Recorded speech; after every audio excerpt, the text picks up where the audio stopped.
Good evening, everyone. This is Donny. This is not an episode of The Mundane Life of a Gay because I wanted this video to kind of stand on its own because it's a very important subject, not only to myself, but to many people in my life, which is one reason why I have a guest on this specific video.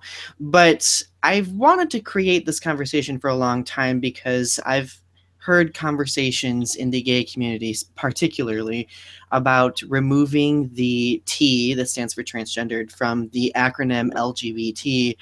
And I have kind of been off put by that suggestion because to me, issues of sexual identity and gender identity cross paths across many different situations, and I think that they should be discussed all in conjunction with one another. So why should we exclude one group of people when we should be still including everyone in the conversation? That's just but a little bit of what I want us to talk about this evening, but um, it's just a conversation that needs to be emphasized on because it tends to be something that's swept under the rug a lot, and that's not acceptable, of course. So my guest this evening here on my video is like my best friend. Like we've been friends since I was like, I think we were both 5 years old, basically. Yeah. And his name is Seth Morris, and he, I would say, is a transgendered activist that specializes in trans issues. And I really wanted somebody who has familiarity with that more so than I, not to mention the experience in that area, to talk with us about the importance of having the T in LGBT and kind of explain to us some of the difficulties of what it's like growing up and discovering that you are transgendered. And and yeah, I feel like that's basically it. But yeah, say hello to Seth, everyone. Seth, hello. Hello, um, Donny. so yeah, this is just gonna basically be a conversation between us guys. I've known Seth since I was a kid, so we really have a lot of casual conversation, but we have sublime moments where we somehow think of very insightful things to discuss. And a while back, we thought of this idea, and we really wanted to move forward with it because we want to make some sort of difference. We want to bring our minds together and create a conversation that's beneficial for everyone. So, first things first, Seth, I would really love if you could explain to us your experience being transgendered and like when it began and how you knew that you were ready to go. Okay. Well, I'll break it up a little for you. So I'll start out. You said where it began. I'll kind of start there. When I was about 12, my mother and father and I, stepfather, used to watch a show called Taboo, which I'm sure you've seen. I think it's a National Geographic show. And they had a special about the third gender, I believe in India. And being the young, impressionable child that I was, also being a little sheltered, I had no idea it existed at all. I just thought I was a truck playing with tree climbing tomboy. So as soon as this word entered my world, I was like, well, wait, that thing might be the thing I am. Now, fast forward a little bit, I ended up with a girlfriend, and my mother found out in front of the telephone, made me call my whole family and tell them a whole mess. So as soon as people found out that I was a lesbian, I didn't want to tell them anything else. It's like, this is already a big problem. Why would I add more problems to the problems? So throughout whatnot, I had problems with being a lesbian. That side of life and the bullying that comes with it and all the madness attached. And then when I got a little older, and even in late high school, I started dressing like a boy and acting like a boy and talking like one. I was known as Steve during that time. So if any of you watching remember that horrible period in my life, that's why the different name now. But in secret. That was me, my girlfriend, a few of my friends know this, and it wasn't something that I talked about. Now, fast forward much later, job that I still work at now, and it became more common for people to talk about. And so I was able to start talking about it at my job. And once I did that, I decided it was time to finally break it to my mother and my family. And it was just like when they found out I was a quoting lesbian, because I consider myself to be a gay man now. I fell in love with my wife because of who she was and what I liked about her, but I don't really think of women in kind of the sexual attraction sense. That's why I'm air quoting. Just it's lesbians. It's just what's happening. Um, but I mean, they're the first part of our acronym, for God's sake. But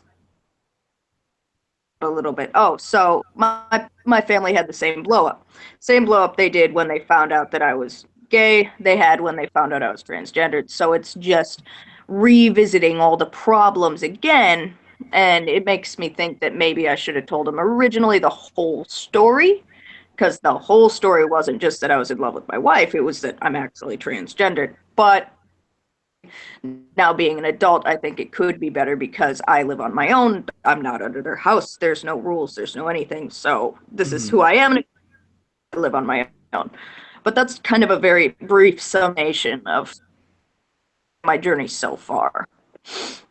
Okay, that's really interesting, and I remember a lot of these things that you went through because from a lot of it I was there, but I also know that many people who are transgendered are often dismissed as people who, I don't know, people just accuse them of, oh, they are flaky, they don't know who they are, so they'll find out eventually. So, and they completely invalidate the whole concept of gender identity, which is very frustrating. And I think a lot of the reason why that is because our culture has created this whole idea that you have to fit in one box or another box, one box being male, one box being female. If you do not fit in either of those boxes, you are this weird nebulous center that really has no place, or you just are confused. I really hate it when people just say, "Oh, you're just confused." I remember when I told everyone that I was genderqueer socially, like I got that same reaction. Granted, it is a bit different when you think about it. But anyway, what you were going to say something? Well, yeah, I think that it's the same trap that people fall into with bisexuality. So Mhm. bisexuals are constantly discounted in the gay community because either you're not brave enough to be full gay, or you're not to be straight. I don't know. It's almost like I've heard from some biracial friends I have. They're not Asian enough to hang out with the Asians, and they're not white enough to hang out with the white people. It's a Mhm. lot like that for transgendered people because want to see is what they see, what they physically see. And lucky for me, I'll be starting my hormone therapy soon. What Yay. I see will be what I am.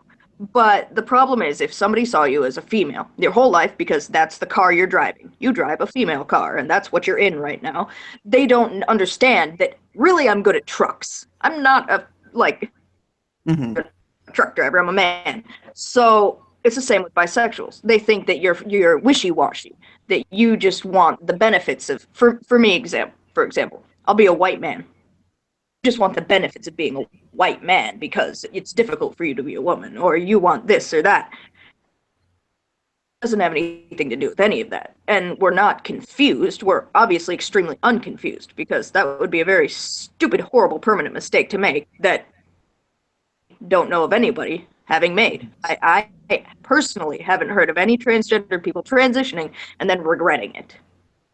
Of any bisexual people who openly feel that that's what they are, later coming out and saying, "Oh, I was just confused." So, Mhm. Well, and I think that analogy that you made with the car is very interesting because, I mean, on the outside we may present ourselves one way, but on the inside we may feel that we are different, that we're represented differently on the inside, and that's why I've mentioned in prior videos that gender identity and sexual identity are both spectrums. Okay, yeah. and I kind of think of them as like an x-axis and a y-axis, and we all are at different points of this axis.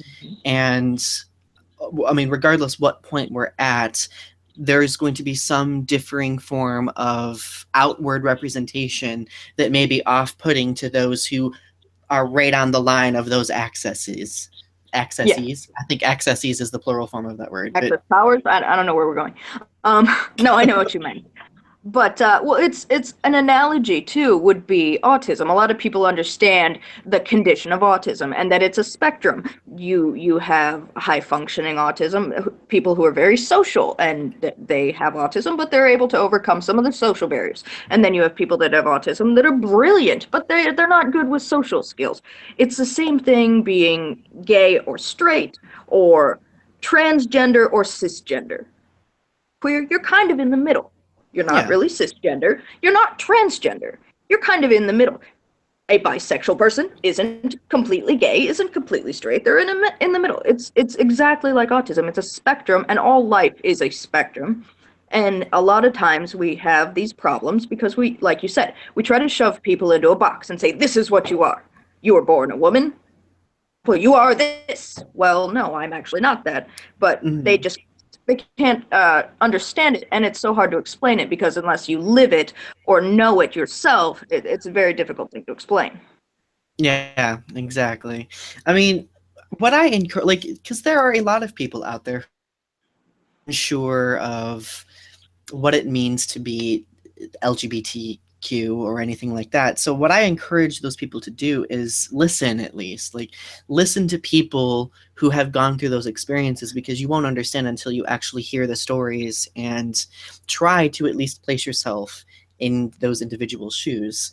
And I feel like that is a good life learning lesson for anyone who is Yeah. trying to understand any person, you know? Now, my question for you is, how do you feel about what's been happening recently with like transgendered issues, like in Mm. popular media and in politics? Because there's been a lot of concern. I don't know if you are willing to talk about that or not, but I will leave that up to you. Well, I can talk about, for example, I've heard in general talk about things in the school systems. New York, for example, they recently signed something in New York. I don't remember quite exactly the details of it, but basically the synopsis is that schools would now be required to refer to students by their preferred gender pronouns. And I thought that was great. But I've seen a lot of things in this country, and I can talk about my school experience in which that's just not a thing. For example, um, because I was gay and a lesbian in school. When I gave my speech, we had a speech during speech class to talk about ourselves, what makes you who you are, talk about your parents, your history, whatever. They very explicitly made clear to me not to talk about being gay.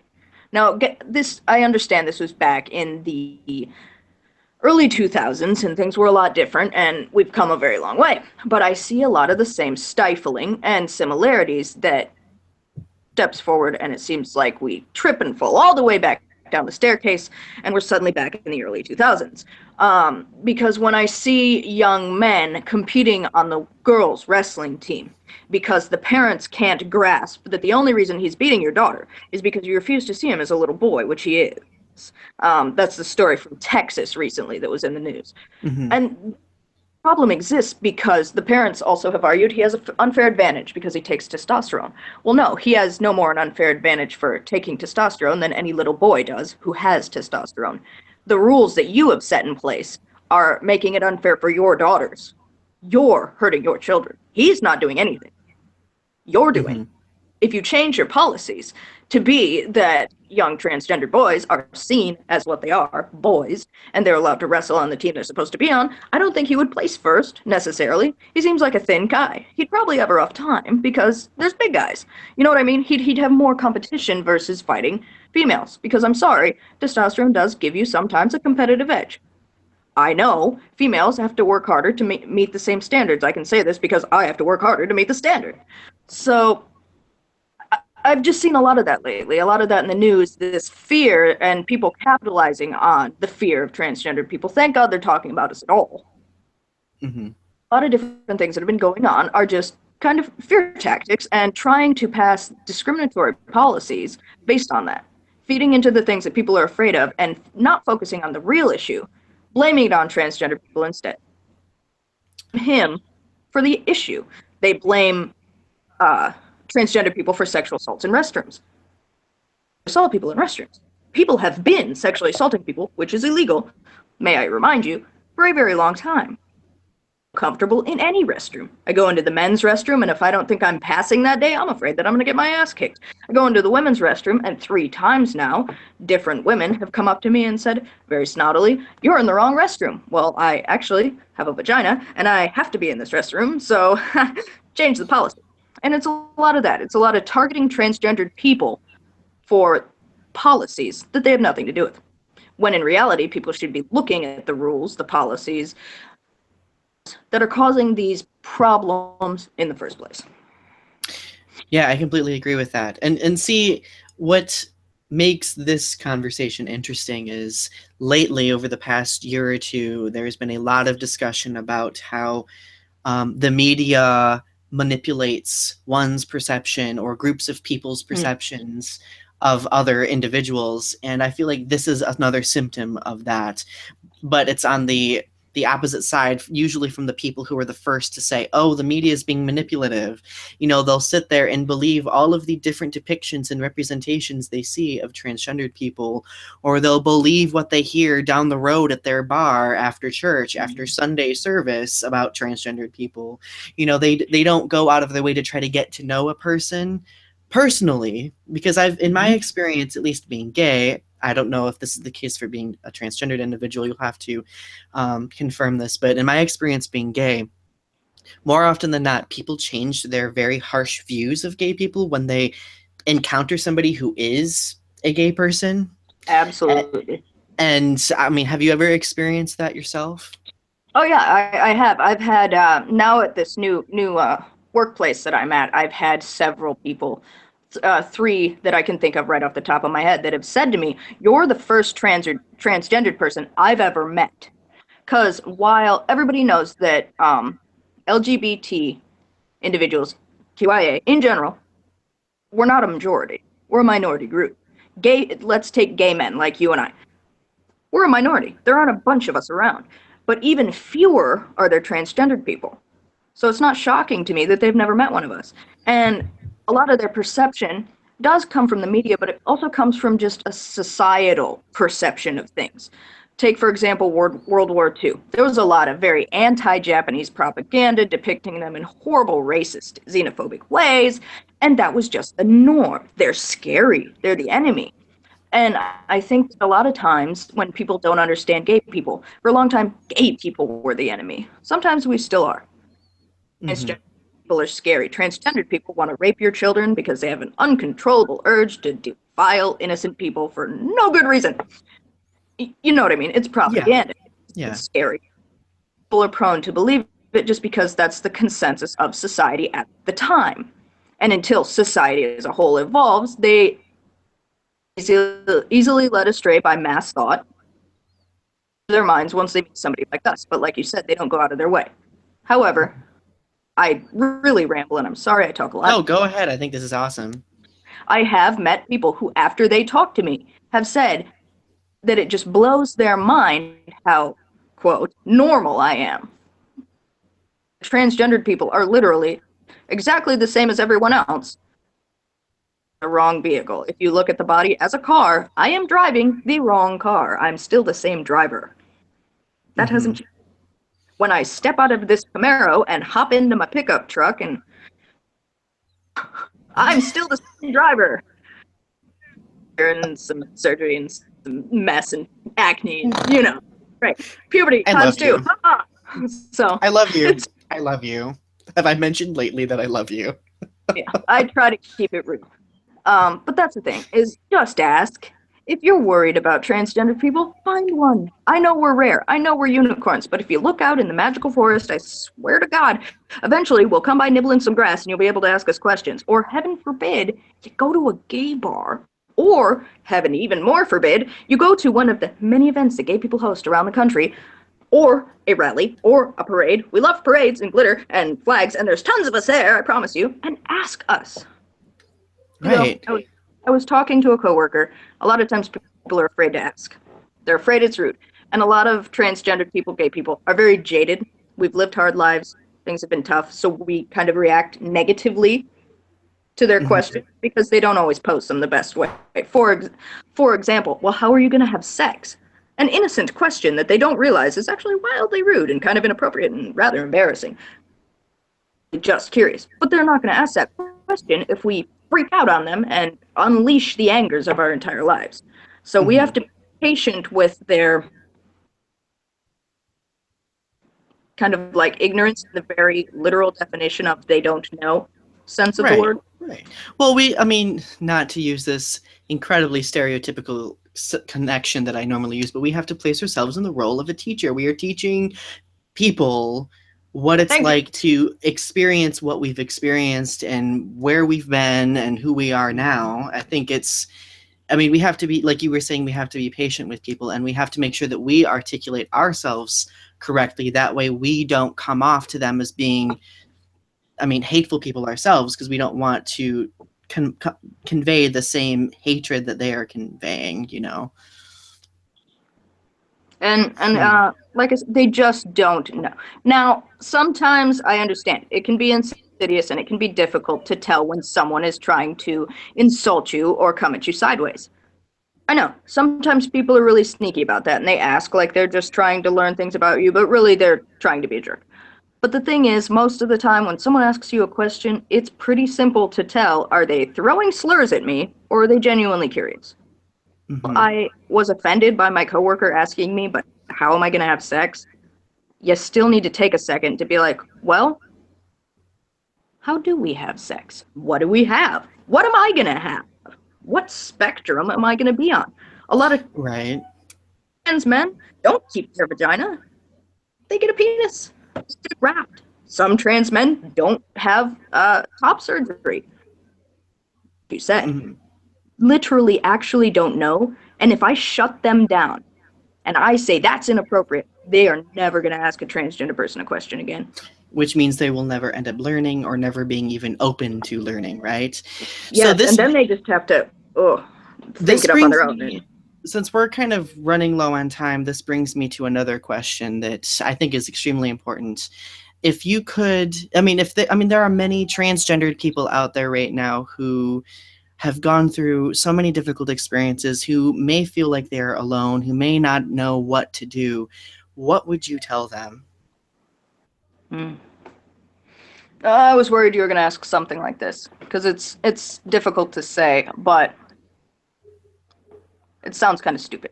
But something that's always worked for me is even if there's nobody else in the world who gets you and you feel very, very alone, corny, you have yourself.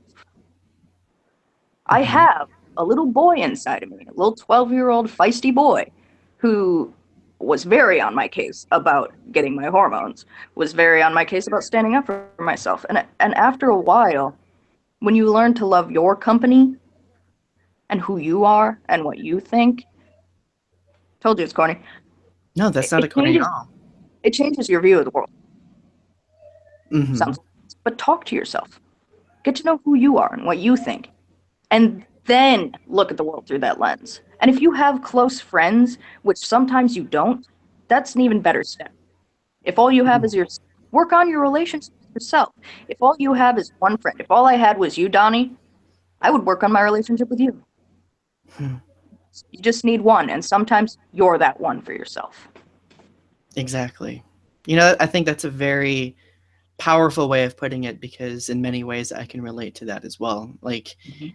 I guess, I mean, for those of us like you and I who weren't able to hear a message like that, over the years we've kind of had to force ourselves to come to that realization. And I mean, and I'm finding in my late 20s I've struggled to even still find that piece of information, but I think having friends like one another, we've been able to kind of validate one another's Yeah. experiences. And I think that what you've done for me especially has helped me understand myself more so, and grow more secure in the person that I am. So really, I think at the end of the day, another thing that people need to do is surround themselves with people who are encouraging and supportive, because without that support network, you are going to feel alone.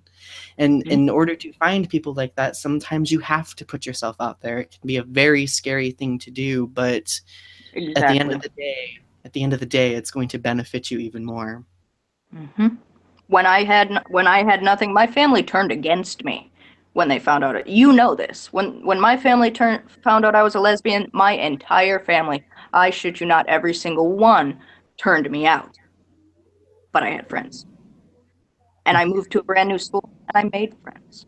If you're afraid and you just lock yourself up and you don't open yourself up to the world because you think everyone in the world is going to hurt you, you're Mhm. just hurting yourself. You're hurting yourself now. Mhm. You're telling yourself you're not good enough and you don't deserve friends. It's Mhm. worth pain of failing to me. I completely agree.